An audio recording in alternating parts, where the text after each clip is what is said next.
The morning fog hung thick over Interstate 85 as rush hour traffic crawled toward Atlanta.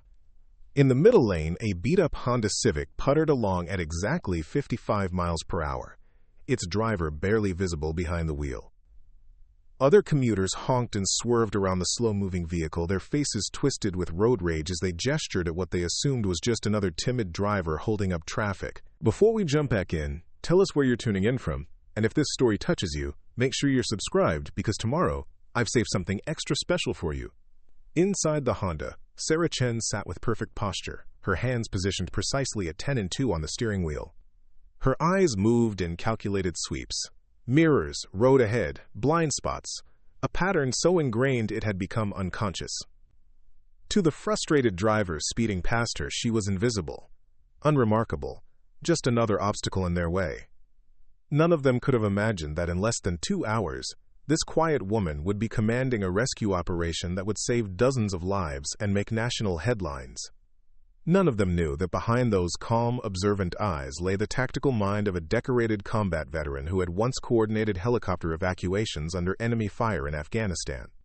But right now, Sarah Chen was simply trying to get to work on time, driving her elderly neighbor's car because her own was in the shop, content to let the world rush past her while she remained unnoticed. Sarah's destination was Mercy General Hospital, where she worked the 7 a.m. to 7 p.m. shift as a medical records clerk. It wasn't glamorous work, filing, data entry, answering phones from insurance companies, but it paid the bills and kept her busy. More importantly, it was quiet, predictable, the kind of job where she could blend into the background and no one asked questions about her past. She pulled into the hospital's employee parking lot and grabbed her worn canvas messenger bag from the passenger seat. The bag was military surplus, though she'd removed all the patches and insignia years ago. Inside, alongside her lunch and reading glasses, was a small leather notebook filled with her neat handwriting, daily observations, sketches of the hospital's layout, notes about security protocols, and emergency procedures. Old habits died hard. "Morning, Sarah," called Janet from the information desk as Sarah badged into the building. Janet was in her 60s, had worked at Mercy General for 30 years, and treated everyone like family. "How's Mrs. Patterson doing?" "I heard you've been helping her with groceries." Sarah managed a small smile. "She's doing well, thanks for asking." This was the extent of most conversations in Sarah's world. Pleasant but brief. She'd learned that people didn't really want to know about Mrs. Hua, Patterson's diabetes medication schedule, or how Sarah had noticed the worn treads on the elderly woman's front steps and quietly replaced them over the weekend. They especially didn't want to know about the nights Sarah spent awake, listening for unusual sounds, automatically cataloging entry points and escape routes in her cramped apartment. The medical records department was located in the hospital's basement, a windowless maze of filing cabinets and computer workstations. Sarah's desk was positioned with her back to the wall and a clear view of both entrances, another old habit she couldn't shake. Her supervisor, Mark Rodriguez, barely acknowledged her presence beyond assigning daily tasks. To him, Sarah was reliable but unremarkable. She never called in sick, never complained, and never drew attention to herself. What Mark didn't know was that Sarah had already memorized the hospital's entire emergency response protocol. She knew which stairwells would be least congested during an evacuation, where the backup generators were located, and exactly how many minutes it would take to move patients from each floor. She knew because she couldn't help herself from knowing. Her mind automatically processed this information the same way it once cataloged Taliban patrol patterns and IED placement strategies. At 8:30 a.m., Sarah was deep in sorting through insurance claims when her phone buzzed with a text from her younger brother, David. "Coffee later? I have news about the promotion." David worked downtown for a tech startup and was everything Sarah wasn't: outgoing, ambitious, constantly networking and climbing the corporate ladder. He'd been trying to get her to join him for months at various professional events, unable to understand why his accomplished older sister was content working a dead-end clerical job. "Can't today. Busy with work," she texted back, though they both knew her evenings were usually spent reading alone in her apartment or helping Mrs. Patterson with various household tasks. The truth was more complicated. David knew Sarah had served in the military, but he didn't know about the commendations hidden in a box under her bed. He didn't know about the Bronze Star or the Army Commendation Medal with Valor device. He didn't know about the convoy ambush outside Kandahar, where Sarah had single-handedly coordinated the medical evacuation of 6 wounded soldiers while under sniper fire. Or about the night she'd talked a panicked pilot through an emergency landing when the forward operating base's radio operator had been killed by mortar fire. David saw only what everyone else saw, a quiet woman who seemed to be drifting through life without purpose or ambition. He couldn't understand that Sarah's current existence was a choice, a carefully constructed shelter from a world that expected her to be someone she was no longer sure she wanted to be. At lunch, Sarah ate alone in the hospital cafeteria, her usual spot at a corner table where she could observe the room's flow of traffic. She noticed everything. The way the surgical residents moved with barely controlled exhaustion, how the maintenance staff efficiently navigated around the lunch rush, and how security guards were actually paying attention to their surroundings. It was all unconscious now, this constant state of situational awareness. Dr. Patricia Williams, the emergency department chief, occasionally nodded to Sarah in passing. Dr. Williams was one of the few people who seemed to actually see her, though they'd never had a real conversation. Sarah had heard the other clerks talking about Dr. Williams, how she'd built the emergency department into one of the region's most respected trauma centers, how she worked 18-hour days and demanded excellence from everyone around her. What the gossip didn't know was that Sarah had once sat in on a hospital-wide emergency preparedness meeting where Dr. Williams had presented their disaster response protocols. Sarah had found herself silently critiquing the presentation, noting gaps in the evacuation procedures and communication redundancies that could fail under stress. She'd said nothing, of course. Medical records clerks weren't supposed to have opinions about emergency management. After lunch, Sarah returned to her desk to find a stack of files that needed to be input into the computer system. The work was methodical and repetitive, exactly the kind of task that allowed her mind to wander. As she typed, her thoughts drifted to the tactical exercises she used to run with her unit, the way they'd practice coordinating multiple teams across difficult terrain, how they drilled communication protocols until they could execute them under the most chaotic conditions. Sometimes she missed it. The clarity of purpose, the weight of responsibility, the knowledge that her decisions could mean the difference between life and death. But she also remembered the cost. The sleepless nights, the constant hypervigilance, the way violence had become so normalized that she'd stopped flinching at the sound of helicopters or sudden loud noises. At 3 p.m., Sarah took her afternoon break and walked to the hospital's roof access door. It was technically off-limits to non-essential personnel, but the lock had been broken for months and no one seemed to care about fixing it. She climbed the stairs to the roof and stood looking out over the city, breathing in the cool autumn air. From up here, she could see the major highways that fed into the city center. Interstate 85, where she'd driven that morning, I-75 running north-south, the various surface streets that formed the city's arterial network. Without meaning to, she found herself analyzing sightlines and approach routes, thinking about how emergency vehicles would navigate through the sprawling urban landscape. Her phone buzzed with another text from David. "Come on, Sarah, it's just coffee. I want to tell you about this opportunity at work. They're looking for someone with organizational skills." She stared at the message for a long moment before typing back, "Maybe next week." But she knew she wouldn't. David's world of corporate advancement and networking events felt foreign to her now, like watching a movie about someone else's life. She'd tried, in the early months after her discharge, to fit into that world. She'd gone to job interviews for management positions, sat through presentations about team building and synergy, smiled and nodded when people talked about climbing the ladder of success. None of it had made sense. How could she explain that she'd once been responsible for the lives of 30 soldiers, that she'd made split-second decisions under artillery fire, that she'd coordinated complex operations across multiple time zones while running on 2 hours of sleep and instant coffee?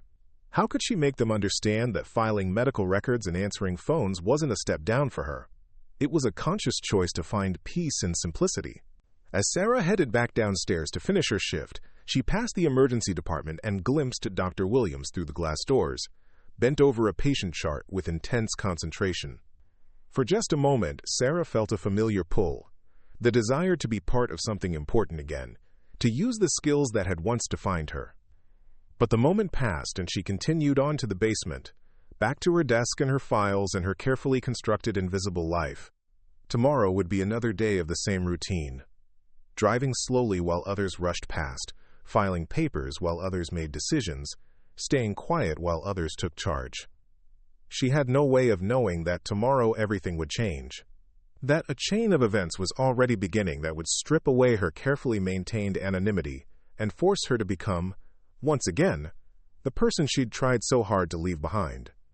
20 miles away from Mercy General Hospital, Captain Marcus Rodriguez of the Georgia State Highway Patrol sat in his command vehicle, reviewing the morning's incident reports over his second cup of coffee. The mobile command center was parked at a strategic overlook of the I-285 interchange, where Marcus could monitor the flow of Atlanta's notorious morning traffic while coordinating with multiple agencies across the metropolitan area.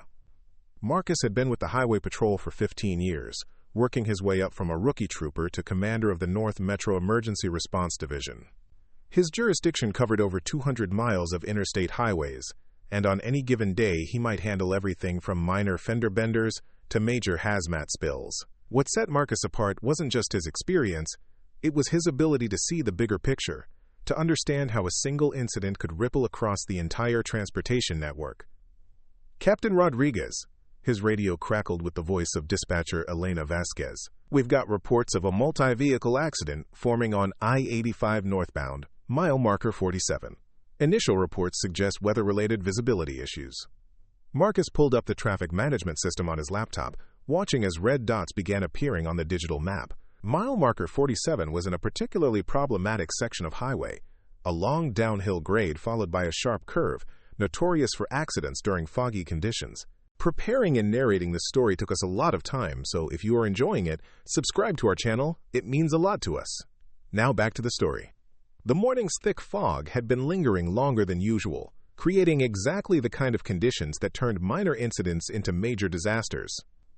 "Copy that, Elena. What's our response status?" "Dispatching 2 units from Sector 7, ETA 12 minutes. Fire and EMS are rolling from Station 19, approximately 15 minutes out." Marcus frowned at his screen. 15 minutes was too long, especially if this was developing into something bigger.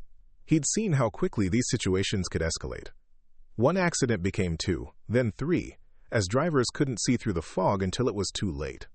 The interstate would turn into a parking lot, trapping thousands of commuters and blocking emergency access routes. "I'm en route," Marcus said, starting his engine.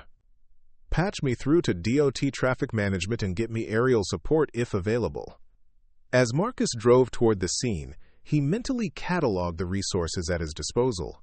His emergency response division was well-trained and equipped, but they were designed to handle standard highway incidents, not the kind of mass casualty event that could develop if visibility didn't improve soon.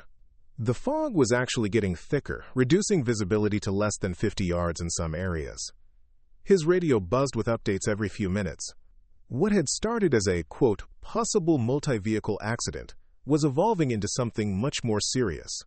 The initial collision had involved a semi-truck jackknifing across multiple lanes. Behind it, cars had begun piling up as drivers emerged from the fog with no time to react. "Captain, we're now showing at least 12 vehicles involved." Elena's voice carried a note of concern. "First responders on scene are requesting additional units and medical support." Marcus felt the familiar tightness in his chest that came with major incidents. He'd handled dozens of multi-car accidents over the years, but each one was different. Each one presented unique challenges. The key was staying calm, maintaining clear communication, and adapting to changing conditions. But as he approached the scene and saw the wall of fog ahead, he realized this might be beyond anything he'd faced before. Meanwhile, at the Department of Transportation's Regional Traffic Management Center, Senior Traffic Engineer Lisa Park was monitoring the developing situation from her position, overlooking dozens of screens showing highway cameras and traffic flow data. Lisa had been with DOT for 8 years, and her job was to keep Atlanta's traffic moving, despite the daily chaos of construction, accidents, and weather-related delays. The I-85 corridor was her specialty, a stretch of highway that carried over 300,000 vehicles per day and was absolutely critical to the region's economy. When I-85 shut down, it didn't just inconvenience commuters. It affected freight movement, emergency response times, and could even impact air traffic at Hartsfield-Jackson International Airport. "Lisa, we're getting reports of a major incident at mile marker 47, called out her supervisor Tom Chen from across the control room. Highway Patrol is requesting traffic management support. Lisa pulled up the camera feeds from the area and felt her stomach drop. The fog was so thick that the cameras were nearly useless, showing only gray static where the highway should be. What she could see was alarming. The electronic message boards were still displaying normal speed limits, and traffic was still flowing into the fog bank at highway speeds.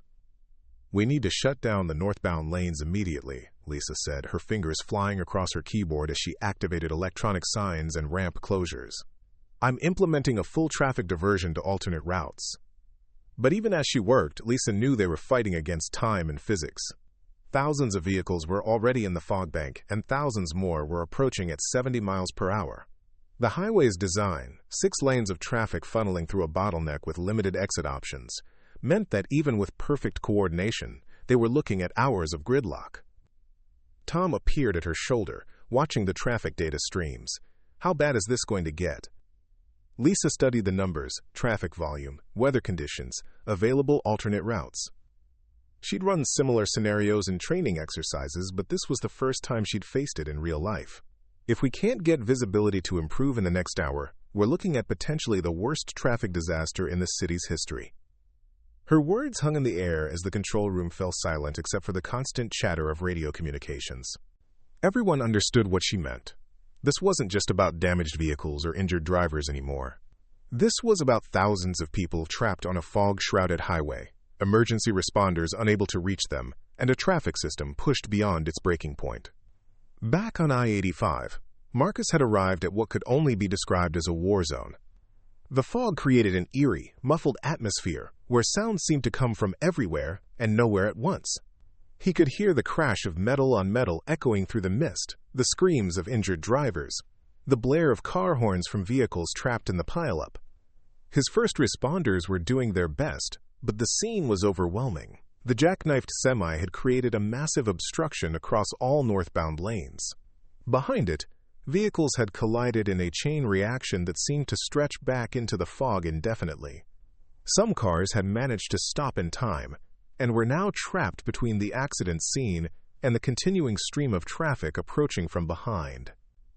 "Captain, we need more ambulances," reported Sergeant Williams, one of his senior officers. "We've got at least 20 injured, and we can't even see how far back this thing goes."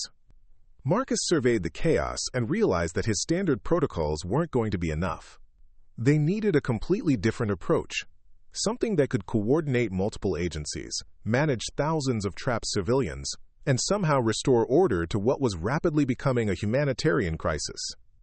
As he reached for his radio to request additional resources, Marcus had no idea that the solution to his problem was sitting 20 miles away in a hospital basement, filing insurance paperwork, and thinking about whether to have coffee with her brother.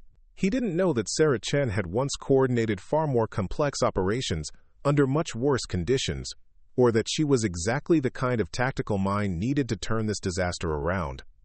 All Marcus knew was that in the next few hours, he would need to find a way to save hundreds of lives while managing the biggest emergency response operation in the region's history.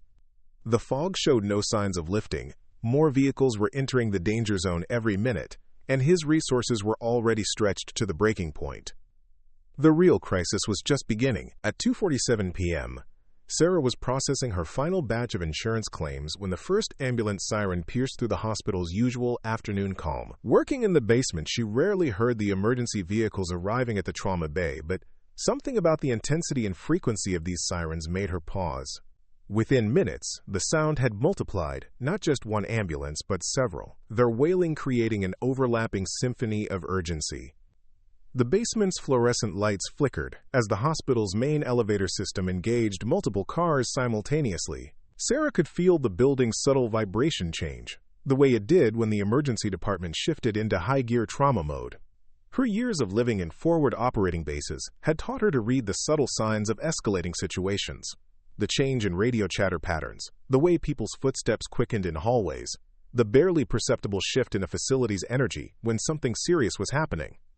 Her supervisor, Mark, burst through the department doors, his usually calm demeanor replaced by barely controlled panic. "Sarah, I need you to pull all the trauma protocols and prep them for immediate access. Dr. Williams just called down. They're declaring a mass casualty event." Mass casualty. The words hit Sarah like a physical blow, triggering memories she'd spent years trying to suppress. The last time she'd heard those words, she'd been coordinating the medical evacuation of a convoy hit by a roadside bomb outside Kabul. 17 wounded soldiers, limited helicopter support, and enemy contacts within a mile of their position. But this wasn't Afghanistan. This was Atlanta, and she was a medical records clerk, not a tactical operations coordinator. What happened? Sarah asked, though part of her mind was already shifting into a different mode, automatically cataloging the hospital's emergency resources and evacuation procedures. Multi-vehicle accident on I-85. Fog conditions. They're saying it could be the biggest pileup in state history. Mark was already moving toward the filing cabinets. I need you to get trauma bed assignments ready and prep the surgical scheduling system for overflow. As Mark rushed out to coordinate with other departments, Sarah found herself alone with her thoughts and the growing sound of chaos from above. She tried to focus on the routine tasks, pulling files, updating computer systems, but her mind kept drifting to tactical considerations. How many trauma bays did Mercy General have? What was their blood supply status? How would they handle family notifications if the casualty count reached triple digits? These weren't the thoughts of a medical records clerk. These were the thoughts of someone who'd once managed field hospitals under combat conditions. 23 miles away, Captain Marcus Rodriguez was discovering that 15 years of highway patrol experience hadn't prepared him for this. The fog had turned I-85 into what could only be described as a graveyard of twisted metal and shattered glass stretching back nearly 2 miles. His officers were reporting new collisions every few minutes as vehicles continued to emerge from the fog bank and slam into the existing wreckage. Captain, we've got a school bus involved now, Sergeant Williams reported, his voice tight with stress. 42 kids on board. The bus managed to stop, but it's trapped between 2 semi-trucks and we can't get emergency vehicles close enough for evacuation. Marcus felt the weight of command settling on his shoulders like a physical burden. 42 children, plus their driver and aide, were trapped in a metal box surrounded by unstable wreckage and leaking fuel. The fog was so thick that his officers couldn't even see the bus from 50 yards away, let alone coordinate a safe evacuation. What's our air support status? Marcus asked, though he already knew the answer. Grounded. Weather conditions are below minimums for helicopter operations. Marcus studied his tactical display, watching red icons multiply across the digital map like a spreading infection. The accident scene now stretched from mile marker 47 to mile marker 45, involving an estimated 150 vehicles. His 12-officer emergency response team was spread impossibly thin, trying to manage triage, traffic control, and rescue operations simultaneously. Sir, his communications officer called out, we're getting reports of secondary accidents on the detour routes. The traffic diverts are backing up and people are getting desperate. We've got road rage incidents and at least 3 more crashes on surface streets. Quote, this was the nightmare scenario Marcus had trained for but hoped never to face. A cascade failure where one emergency created multiple secondary emergencies, each one pulling resources away from the primary incident. His standard protocols were designed for single-point failures, not system-wide breakdowns. At the DOT Traffic Management Center, Lisa Park was watching her carefully designed traffic control systems crumble in real time. The electronic message boards that should have warned drivers about the accident had been overwhelmed by the fog's rapid onset. The alternate routes she'd activated were now backing up for miles, creating new bottlenecks and safety hazards throughout the metropolitan area. Lisa, we've got a problem, Tom Chen called from his monitoring station. The I-285 interchange is completely jammed. Emergency vehicles can't get through to provide mutual aid. Lisa pulled up the regional traffic display and felt her heart sink. What had started as a localized incident was now affecting the entire transportation network. The fog was creating visibility problems on multiple highways, and the panic from the I-85 disaster was causing drivers throughout the city to behave erratically. We need to coordinate with regional emergency management, Lisa said, reaching for her phone. This is beyond our capacity. But even as she spoke, Lisa knew that regional emergency management was already overwhelmed. The Georgia Emergency Management Agency's computer models weren't designed to handle a weather-related mass casualty event combined with system-wide traffic failure. They'd have to improvise, and improvisation in emergency management often meant people died. Back at Mercy General, Dr. Patricia Williams stood in the emergency department's command center, surrounded by ringing phones and urgent voices. The hospital's disaster plan called for the emergency department to handle up to 50 trauma cases simultaneously, but early reports suggested they might be looking at twice that number. "Dr. Williams," called out Nurse Supervisor Janet Morrison, "we've got ambulances stacking up outside, the receiving bay is at capacity, and we've got more en route." Patricia studied the patient tracking board, watching it fill with red priority codes. The hospital's trauma team was excellent, but they were about to face a test that would push every system to its breaking point. They needed more than medical expertise. They needed tactical coordination to manage the flow of patients, families, and resources.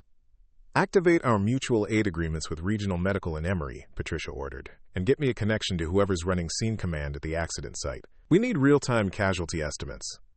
But even as she issued orders, Patricia could feel the familiar weight of overwhelming responsibility. She'd run disaster drills dozens of times, but those had been simulations with predetermined variables and known outcomes. This was chaos, unpredictable, and escalating by the minute. In the basement, Sarah heard the hospital's PA system crackle to life.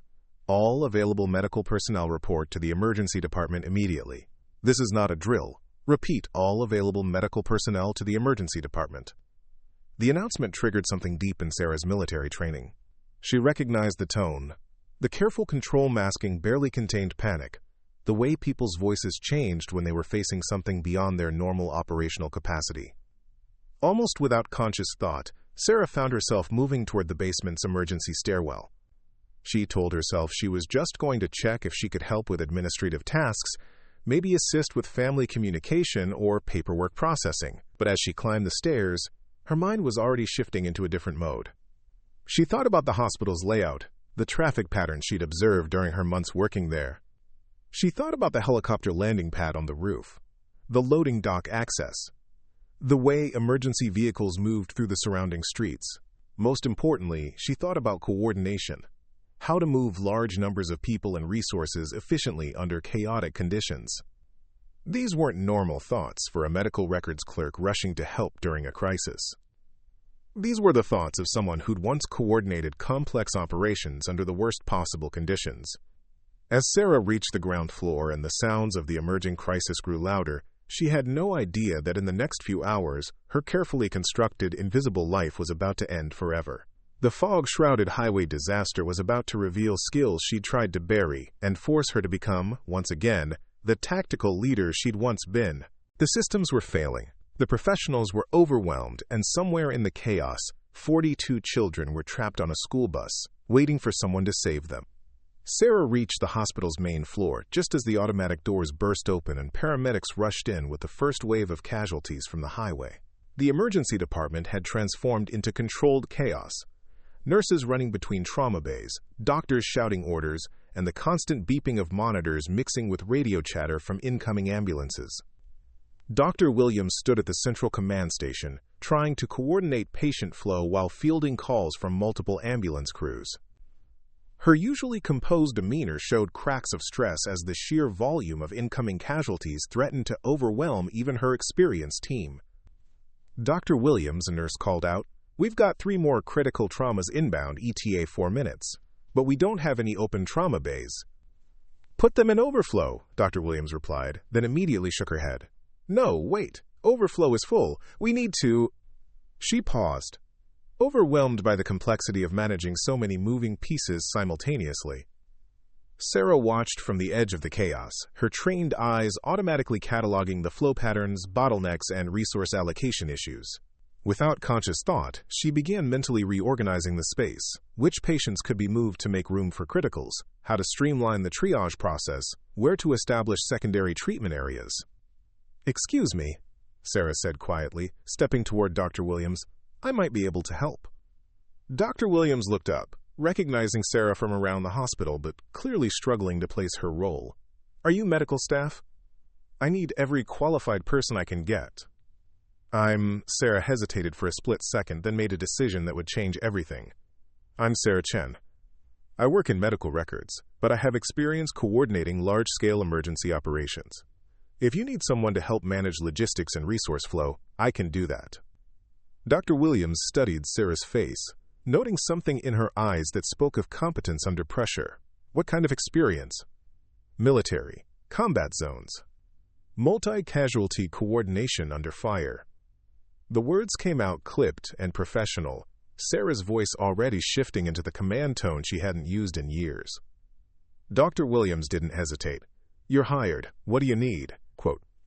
Sarah moved to the command station and quickly assessed the patient tracking board, radio communications, and incoming ambulance reports. Her mind automatically shifted into the tactical coordination mode that had once made her invaluable in Afghanistan. Within seconds, she was seeing patterns and solutions that the overwhelmed medical staff had missed. "First, we need to establish triage priority zones," Sarah said, her voice calm and authoritative. "Critical patients go to trauma bays 1 through 4. Serious but stable patients to the overflow area will set up in the conference room. Walking wounded to the cafeteria for processing. We need clear visual markers and dedicated movement corridors." Dr. Williams watched in amazement as Sarah began directing nurses and orderlies with the precision of someone who'd done this before. But Sarah was just getting started. "Dr. Williams, I need you to get me a direct radio connection to the scene command. We need real-time casualty estimates and transport prioritization. Also, contact regional medical and Emory.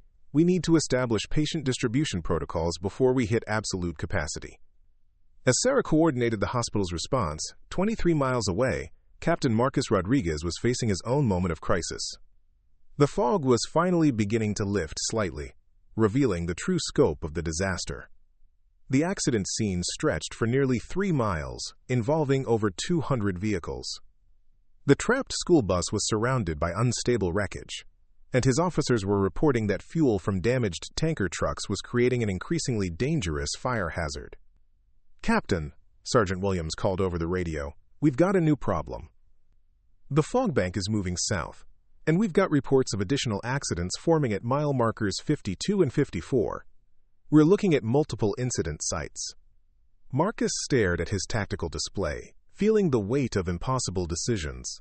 His resources were already stretched beyond capacity at the primary scene. He couldn't abandon the trapped children, but he also couldn't ignore the new casualties forming as the fog bank moved.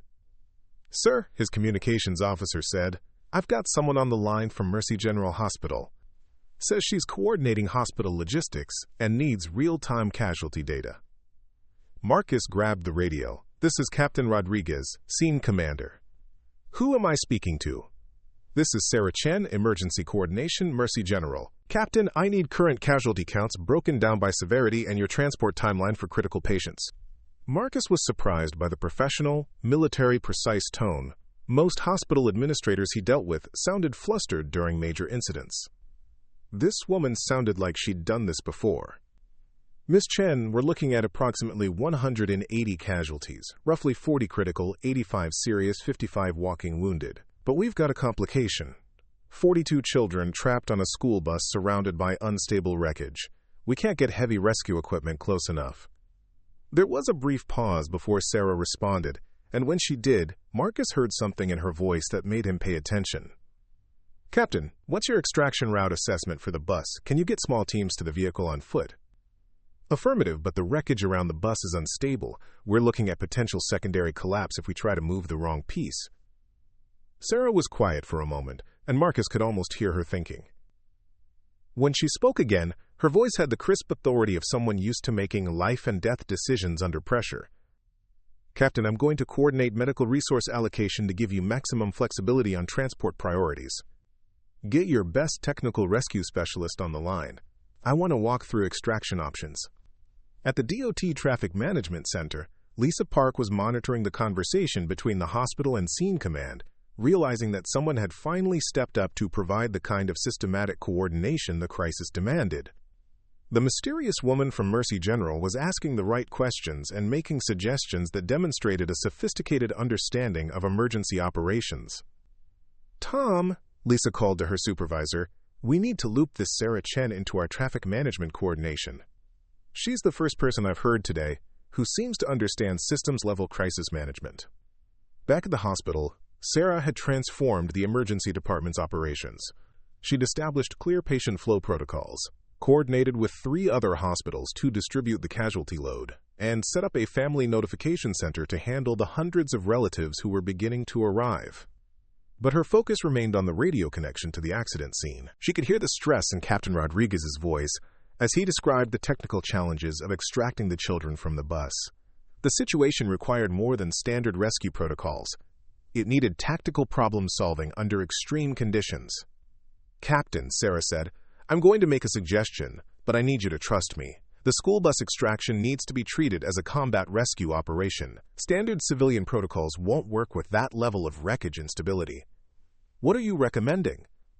Sarah took a deep breath, knowing that her next words would reveal skills she tried to keep buried.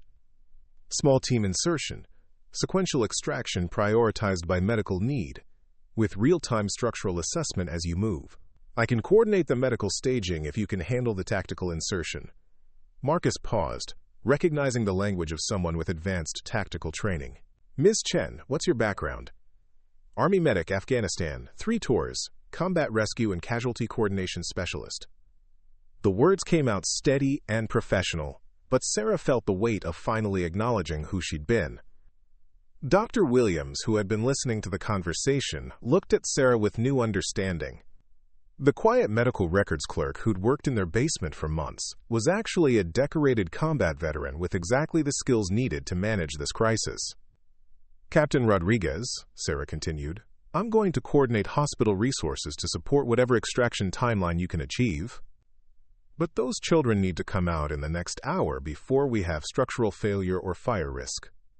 Marcus looked at the fog-shrouded wreckage surrounding the school bus and made his decision.